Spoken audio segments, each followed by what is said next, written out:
Pemirsa, di tengah menikmati perannya sebagai seorang ibu dari 3 orang anak, tiba-tiba kebahagiaan Jessica Iskandar terusik lantaran Ludwig Franz Willibald, ayah kandung El Barak, tiba-tiba saja menelpon Vincent Verhaeghe suaminya dan mengungkapkan keinginannya untuk bisa bertemu dengan El putranya.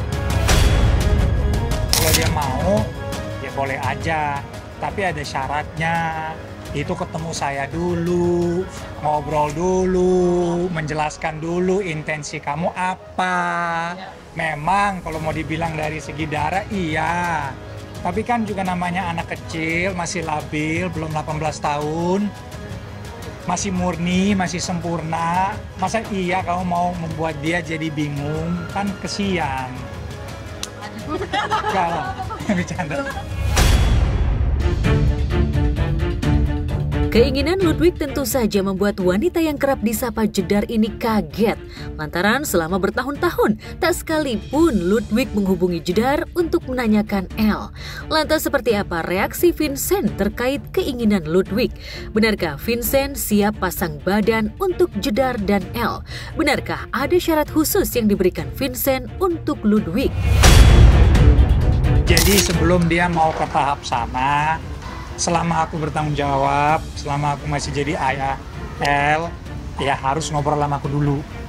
Gitu. Kalau El udah 18 tahun, dia cukup cerdas, cukup dewasa, dia tahu apa yang benar, apa yang enggak, dia bisa tanggung jawab, dan dia udah bisa ngatur perasaan dia. Silakan kalau mau, kalau nggak mau pun nggak apa-apa.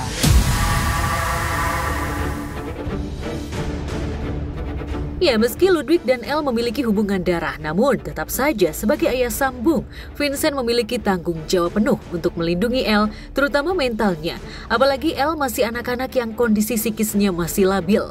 Namun, jika nanti El sudah berusia 18 tahun, tidak menutup kemungkinan Vincent akan memberikan izin kepada Ludwig bertemu El. Yang penting El happy, istri happy, anak-anak semua happy, sehat. Urusan itu kalau kedepannya muncul, ya sudah, itu nanti urusan depan. Buat saat ini semuanya fine-fine aja dan happy semua. Jedar ingin move on dan menjalani hidup damai bersama 3 anaknya dan suami tercinta Vincent. Kalau buat aku sih kayak gitu-gitu nggak usah dibahas. Dan sebenarnya kalau bisa ya udah kita lupakan.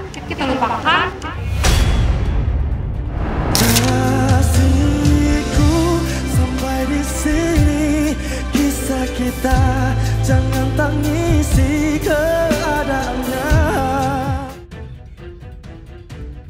Panggung Malam Megah Grand Final Indonesian Idol 2025 pecah. Penampilan 2 finalis terbaik, Fajar dan Sabrina, tampil maksimal dalam persaingan.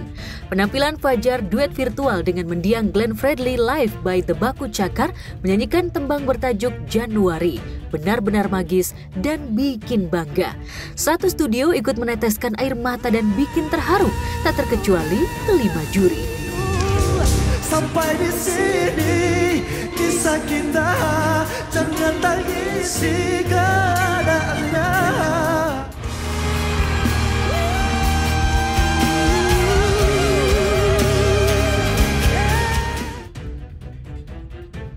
Di meja juri aja semua pada nangis. Everybody is so emotional. Glenn, legenda musik pop Indonesia. Bisa dihadirkan model seperti tadi itu luar biasa. Lagu-lagu milik mendiang Glenn memang begitu mengena bagi siapa saja yang mendengarkan.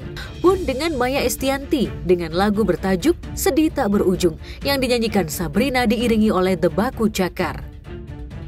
Aku sakit gitu dan kaget juga tadi begitu lihat ada Glenn di layar yang sebesar itu.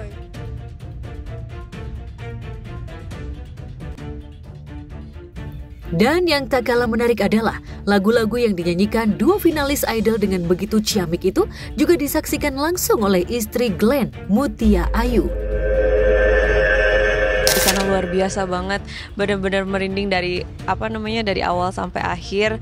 Maksudnya sebagus itu mereka membawakan lagu Glenn, benar-benar bikin semua satu studio nangis gitu.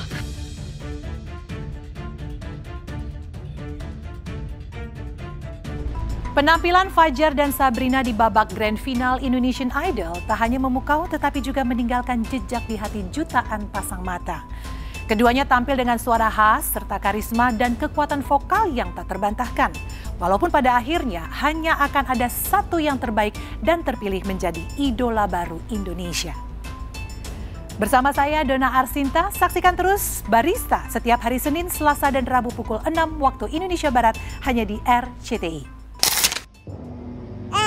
Buang bayi itu, Bu. Boleh nggak Arka panggil Om Papa? Kenapa harus Jalina? Cinta memang membuat orang pintar menjadi bodoh. Tabayun, Mah. Film Tabayun bisa menjadi salah satu film yang wajib ditonton oleh pecinta film tanah air. Perjuangan seorang single mom yang bekerja banting tulang untuk anak semata wayangnya tanpa memikirkan diri sendiri begitu relate dengan kehidupan nyata. Titi Kamal begitu apik memerankan lakon Zalina, ibu tunggal dari Arka. Tapi hidupnya semakin berat ketika anak pimpinan perusahaan kepincut dan jatuh cinta kepadanya. Waktu ketemu Arka, untuk pertama kalinya aku merasa dibutuhkan sebagai sosok yang utuh. Kita nggak setara, Mas. Kisah kita nggak akan kemana-mana, Mas. Kenapa harus Jalina? Cinta memang membuat orang pintar menjadi bodoh. Tabayun, Mah. Buruk-buruknya masa lalu seseorang, dia tetap berharga di hadapan Allah.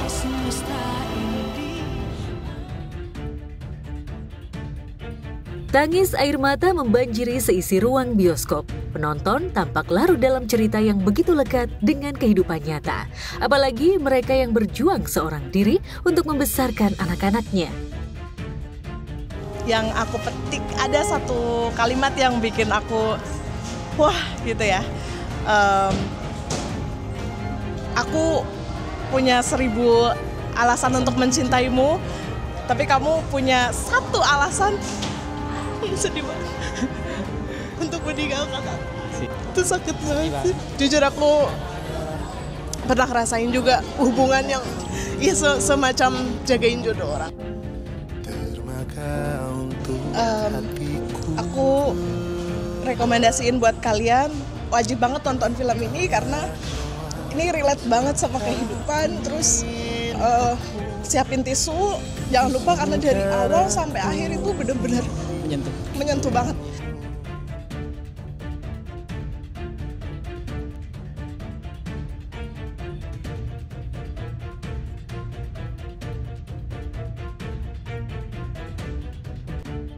Aduh, relate banget sama dia. Karena suami saya meninggal gitu, Kak. Terus iya, makanya. Jadi kayak aku benar-benar bukan laki-laki, tapi laki-laki itu pengen punya istri apa? Ibunya itu pengen punya yang setara, nggak mau sama dengan saya gitu. Oke, ini menurut aku ya, karena aku sebenarnya seorang single mom, jadinya relate banget sama filmnya. Sepanjang film tuh kayak yang merenung, inget anak, inget ibu, inget semuanya, pokoknya campur aduk gitu, greget banget.